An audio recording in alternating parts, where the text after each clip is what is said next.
Not far from Hoover Dam, a city lies in ruin. In a world already ravaged by nuclear fire, one more fallen city might seem insignificant. But the destruction of this place marks one of the most pivotal moments in the post-apocalyptic history of the Mojave Desert. I'm the Resolute Cartographer, and this is the story of Boulder City. We'll start this with an examination of the sites surrounding Boulder City in the Fallout universe and in the real world. We'll then move into the layout of the town in the Fallout universe and how it compares to the real world. We'll examine the history of Boulder City in the Fallout universe and a brief history of Boulder City in the real world. We'll then close with some notes I have on the topic. With that said, let's get started. In the Fallout universe, Boulder City lies southeast of the New Vegas Strip at approximately the middle of the eastern side of the version of the Mojave wasteland we get to explore in Fallout New Vegas. Over the hills to the north of Boulder City, Ranger Station Alpha sits on a hillside with an overlook of Lake Mead. This ranger station was once the original front line for the new California Republic in the area before they took control of the dam. Nearby on the lakeshore, Boulder Beach Campground has become infested with lake lurks, a common theme for all things lake adjacent. Speaking of which, in the middle of Lake Mead, northeast of Boulder City, the scavenger platform is properly overrun by the creatures from the Black Lagoon. Over the hills to the east of Boulder City lies the reason for the city's founding, Hoover Dam.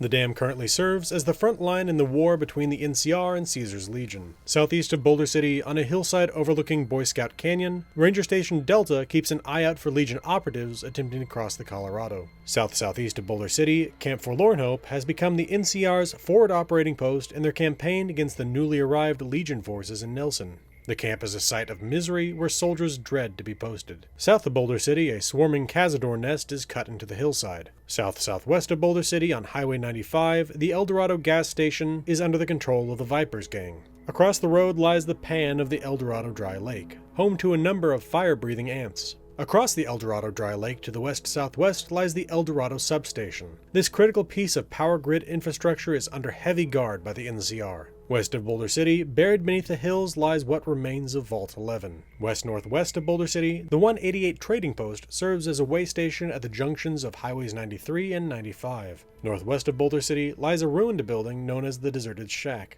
Northwest of Boulder City, the Mountain Shadows Campground is home to the remains of the last pre-war campers to make camp there. Let's now compare the locations of real-world sites that can be found in-game with their locations in-game. We'll start with municipalities and facilities, and then cover natural sites. The Las Vegas Strip, represented to the northwest in-game, can be found approximately 20 3/4 miles northwest in the real world. Henderson, Nevada, which is represented in-game by Repcon's headquarters to the west-northwest, can be found approximately 9 1/4 miles away to the northwest. Nelson, Nevada, which lies a little over 18.5 miles south of Boulder City, can be found south in the game. Novak can be found southwest in-game. While there is no direct analog to this in real life, the area on Highway 95 west of Nelson actually lies within the limits of Boulder City, 20 miles southwest of the core of town. The intersection that serves as the home of the 188 Trading Post to the west-northwest in-game can be found just under 3.5 miles west-southwest in the real world. Hoover Dam, which can be found over the hills to the east in-game, is found 6 miles northeast of Boulder City in the real world. Boulder Beach Campground, found north of Boulder City in-game, lies under 4.5 miles northeast of town in the real world. The Ivampa Solar Electric Generating Station, a real-world inspiration for Helios 1, which can be found southwest of Boulder City in-game, lies approximately 46 miles southwest in the real world. Forlorn Hope Spring, found over 12.5 miles south of Boulder City in the real world, is home to Camp Forlorn Hope to the southeast in-game.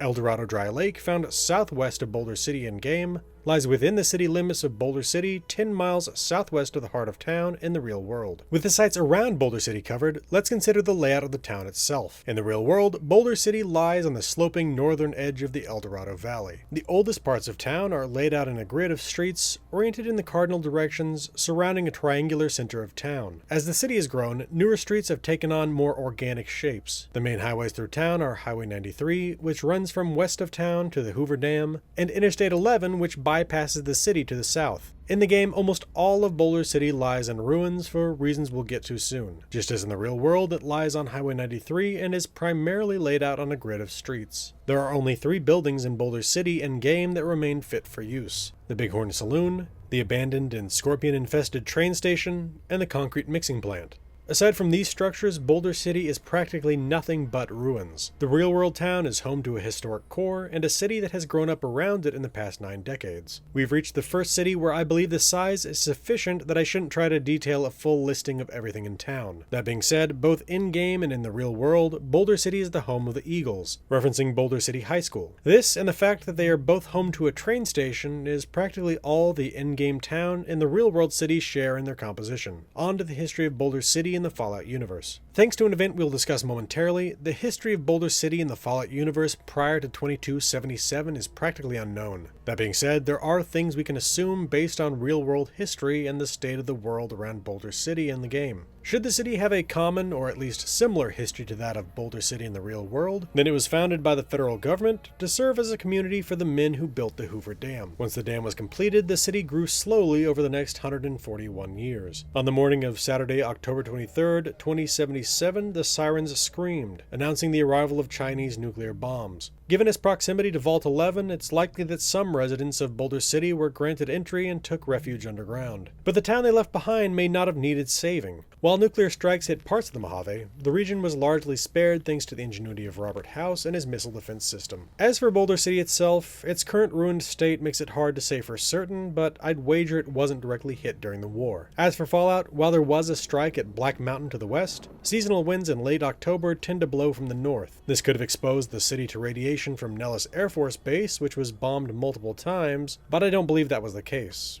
I'll explain why in the notes. Long story short, Boulder City likely survived the bombs, at least at first. As for Boulder City's fate in the years between the Great War and 2277, that's harder to pin down. While both the city and Hoover Dam were spared, meaning its residents may have had continued access to water and power, the available records suggest a different story. Despite its survival, the dam's facilities fell into disuse, hinting that whatever remained of Boulder City may not have endured as we might expect. The next time Boulder City enters the historical records is in 2277. While it's possible that the city was at least partially inhabited after NCR forces arrived in 2274, there's no direct evidence to confirm this. What we do know is that in 2277, Caesar's Legion launched a full-scale assault on Hoover Dam, determined to drive out the NCR. Anticipating their tactics, NCR Rangers and 1st Recon sharpshooters lured the Legion forces into Boulder City. When the Legion pursued, they found the city was almost entirely abandoned. By the time they realized they'd walked into a trap, it was too late. The entire town, rigged to blow, erupted in a massive explosion. The remaining Legion forces on the western side of the Colorado had no choice but to retreat back to Arizona. Though some NCR forces remained in Boulder City at the time of the explosion,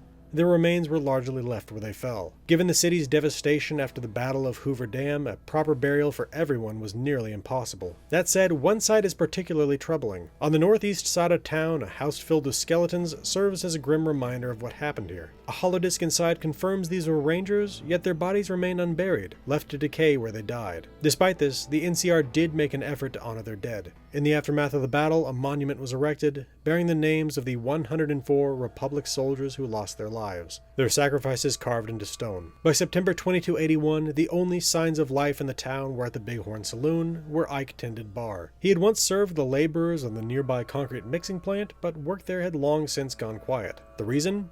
A lack of raw materials. For years, supplies had flowed in from the quarry in Sloan, until that supply chain was cut off. The problem began when the dynamite used in the quarry was stolen by escaped convicts from the nearby New California Republic Correctional Facility. Without constant blasting to scare them away, the quarry became home to a deathclaw infestation. The following month, the ruins of Boulder City became the site of a tense standoff between the NCR and the Great Khans. As an NCR patrol had been returning from Novak, they came under fire from a party of Great Khans. Though ordered to wait for reinforcements, the troopers pursued the Khans into the ruins. By the time Lieutenant Monroe and his NCR reinforcements arrived, the Great Khans had captured their pursuers but were now cornered, and the situation devolved into a hostage crisis. This was the state of Boulder City when the courier arrived. The courier had been on a mission for the Mojave Express, tasked with delivering a platinum poker chip to the Lucky 38 casino in New Vegas, until everything went sideways. Waylaid, robbed, and shot in the head by a man in a checkered suit, they somehow survived. Upon recovering, they set out to reclaim their stolen parcel and avenge their attempted murder. Tracking the man in the checkered suit took them on a winding path across the Mojave, from Good Springs to Prim, through Nipton, Searchlight, and Novak, past the 188 trading post, and finally to Boulder City. Their arrival here was thanks to Manny, a former NCR 1st Recon sniper and Novak, who revealed that Benny, the man they were chasing, had passed through town. He had gone to Boulder City to pay off his Great Khan bodyguards for their work. Those same Great Khans were the ones who had engaged in the gunfight with NCR troopers, setting off the standoff. At the entrance to the Boulder City ruins, Lieutenant Monroe stopped the courier and explained the hostage situation. From there, the courier had a choice: sneak in and free the hostages, or negotiate with the Great Khans. The canonical resolution of the standoff is unknown, so I'll lay out the possible outcomes. We'll go through the possible resolutions from least to most violent, starting with what I consider to be the best outcome, a negotiated disengagement. In this version of events, the courier offered to act as a negotiator between the NCR and the Great Khans, and Lieutenant Monroe agreed. Passing by the troopers and Great Khans outside, the courier entered the hideout in the ruins.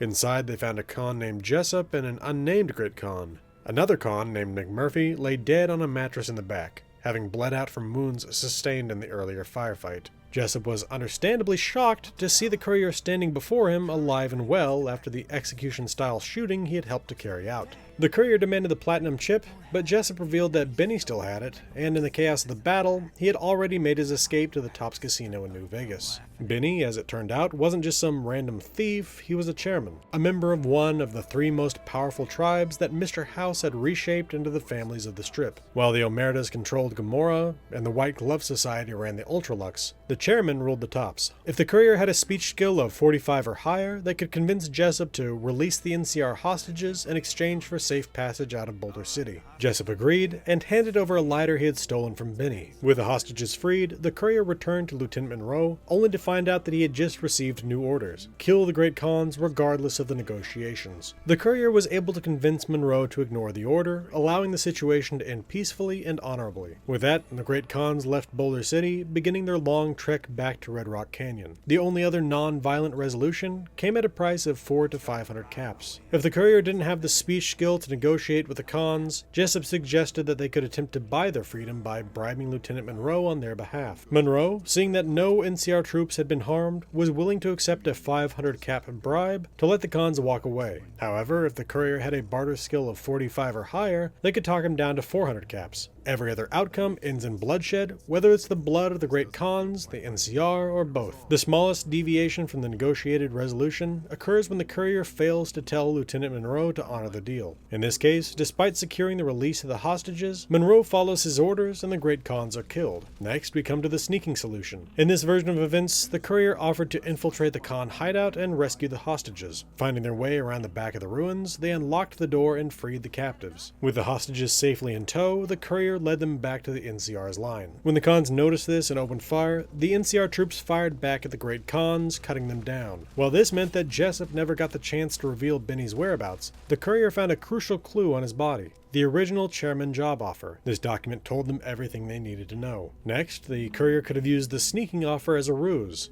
not to rescue the hostages, but to exact revenge on the Great Khans. Once inside the ruins, they opened fire, triggering an all-out battle as the NCR troopers rushed in to finish the job. In this version of events, the Khans were so distracted by the fighting that the hostages remained unharmed. Alternatively, if the courier harbored hatred for the NCR, they could have taken a very different approach. Instead of siding with the troopers, they turned their gun on Lieutenant Monroe first, cutting down the NCR's leadership before making their way into the ruins. From there, they didn't stop shooting until every last NCR soldier lay dead. In this version of events, Jessup wasn't just shocked to see the courier alive, he was stunned to see they had just wiped out the NCR forces on behalf of the Khans. Lastly, we come to the most violent outcome: total annihilation. As a true believer in the ideals of Caesar's Legion, the courier saw both the NCR and Great Khans as nothing more than degenerates who deserved to be lashed to a cross. With no crosses nearby, they settled on the next best thing, wiping everyone out. The bloodshed began with Lieutenant Monroe. From there, the courier methodically cut down every NCR trooper before turning their sights on the Khans, ending the massacre with Jessup's death. When the dust settled, the ruins of Boulder City were once again a graveyard, with no survivors from either side left standing. Regardless of which is the route taken canonically, the courier left the Boulder City ruins with 3 things: Benny's lighter, his full identity, and the knowledge of where to find him. Not long after, they encountered Victor for the 3rd time since leaving Goodsprings. The ever-watchful Securitron that had saved their life greeted them once more. After a brief conversation, the courier headed back towards the road. As the courier approached the Bighorn Saloon, they passed by the memorial to the fallen from the Battle of Hoover Dam. They had noticed it on their way into town, but too focused on Benny's trail had paid it little mind. Now, however, they encountered Private Kowalski. The private was there on a stopover, heading home on leave. He had come to mourn his brother who had died in the battle. If the courier attempted to harm the memorial, Kowalski's grief turned to anger. He demanded they stop their desecration. Should they insult him and his late brother, Kowalski wouldn't hesitate. He'd open fire. From there, the courier made their way to the Bighorn Saloon, where they met Ike, the bar's proprietor. He sold food and drink, but business was nearly non-existent. The saloon, like much of Boulder City, was all but abandoned. Its fate was tied to Quarry Junction. As long as the death clause remained, the concrete mixing plant would stay silent, and the town would never recover. If the courier were to clear out the death claw infestation, workers would return and Boulder City might have a future once more. But that was a story for another time. For now, the courier left town, setting their sights on the New Vegas Strip and Benny. That covers the history of Boulder City in the Fallout universe, so let's move on to a brief history of real-world Boulder City. I've covered the geological history, the native history, and the governing bodies that have historically controlled Nevada in previous videos, so we'll move straight into the reason for Boulder City's existence, Hoover Dam. Note that I will produce a separate video on Hoover Dam itself, so I won't go too deeply into that topic. Undoubtedly, Boulder City would not exist without Hoover Dam though, so I need to cover some of its background. Starting around the end of the 19th century, the United States government was looking for ways to improve its southwestern territory. Much of this land is desert and not terribly habitable nor productive for agriculture without improvement. The Colorado River began to be proposed as a source of irrigation water to make the desert bloom. Around the turn of the century, as electric power transmission improved, the river was investigated as a site for hydroelectric power generation. Plans didn't truly begin to take shape until 1922, when the Reclamation Service, the predecessor to the Bureau of Reclamation, called for the construction of a dam on the Colorado for flood prevention and power generation. Originally planned for Boulder Canyon, the Reclamation Service eventually settled on a site in Black Canyon because it was more suitable due to its narrower rock walls and better foundation condition. Though the dam site changed, the name, Boulder Canyon Project, remained. There's more to say about the origins of the dam here, including the fact that the name changed 3 times from its conception until 1947, but we're going to save that for the dam's video. For now, we'll skip ahead to December 21st, 1928, when President Herbert Hoover signed the Boulder Canyon Project Act, authorizing $165 million for, among other things, the construction of the dam.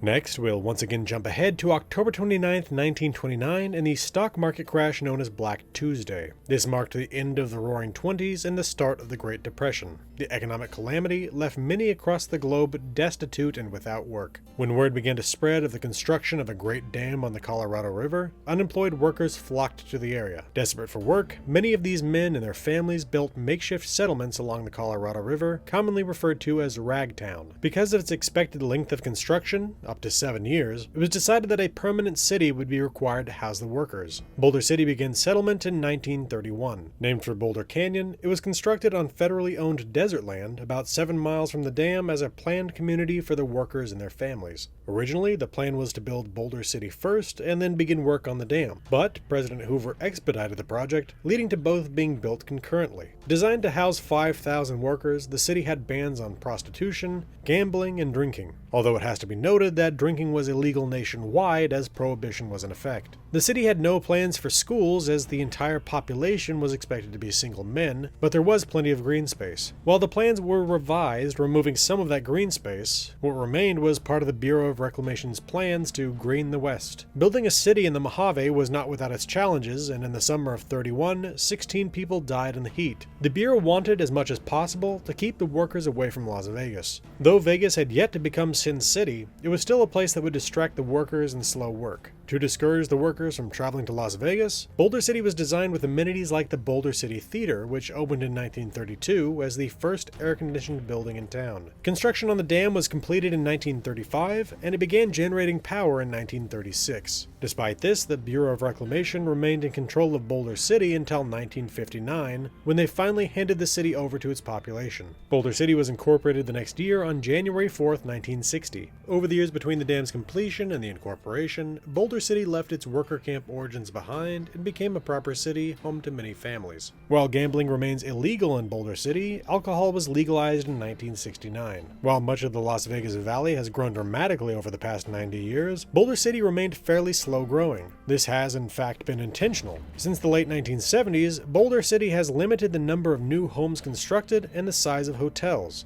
This was largely in response to the explosive growth of nearby Las Vegas, with Boulder City's residents preferring to maintain a quieter, small-town atmosphere. Part of this initiative to keep the slow growth in Boulder City involved a 1995 purchase of 150 square miles of desert southwest of the city. Much of this territory is uninhabited. Traffic patterns around Boulder City have changed in recent years. In 1935, the road crossing the newly completed dam became part of U.S. Route 93, moving the southern terminus of the highway from Glendale, Nevada to Kingman, Arizona. That was the state of the highway in 1995 when the route was included in the Canamex Corridor, a highway linking Canada to Mexico as part of NAFTA. Near the dam, Route 93 encounters a couple of hairpin turns, dramatically slowing traffic. In order to improve traffic flow, it was decided that there would need to be a new highway connection bypassing the dam. From 2005 to 2010, the Mike O'Callaghan-Pat Tillman Memorial Bridge was constructed 1,500 yards south of the dam above Black Canyon. While this initially served as a new connection for Highway 93, this became part of the newly created Interstate 11. This highway runs from US 93 in Arizona through Las Vegas to US 95 northwest of Las Vegas. Part of the route included is the Boulder City Bypass. Completed in 2018, the Boulder City Bypass is a semicircle of highway running around Boulder City to its south. While the Boulder City Bypass and the initial segments of I-11 were completed in 2018, the interstate is still in development, with long-term plans to extend it through Arizona and beyond. Today, Boulder City is a great town with tourism opportunities, both recreational and historical. With that said, I have a couple of notes before closing things out. First, when in the narrative I said I didn't believe Boulder City was hit on the day of the bombs, I do have an actual reason. Nellis Air Force Base, which was struck multiple times on that day, bears a taboo about being radioactive 200 years later, even though the radiation there has already cleared. Without any such taboo about Boulder City being mentioned, I believe it was not hit in the war. Second, when it comes to potential radioactive contamination from the strikes at Nellis Air Force Base, there's a real issue with the locations of Boulder City and the base being different in-game versus in the real world. In-game, Boulder City lies just east of south of Nellis Air Force Base, and as the wind blows out of the north at that time of year over both locations, it's reasonable to assume that said wind currents could carry fallout from Nellis to Boulder City. That being said, the real-world version of Nellis Air Force Base is west and south of where it is in-game. Based on the real-world location of Nellis, Boulder City would be at a much lower risk of contamination than it would be in-game. It's hard to tell in this case what we should assume to be the actual location of Nellis. I subscribe to the belief that what we see in the Fallout games is a facsimile of the real world of Fallout. I've spoken about this before, but to summarize this belief, we see the interesting parts of the world, not the entire thing. I would bet that in the real Fallout world, Nellis would be where it is in the real world. Alright, I think that'll do it for this video. Follow me on X for lore video announcements at Gaming with Maps. My Discord is open to the public, there's a link in the channel's banner.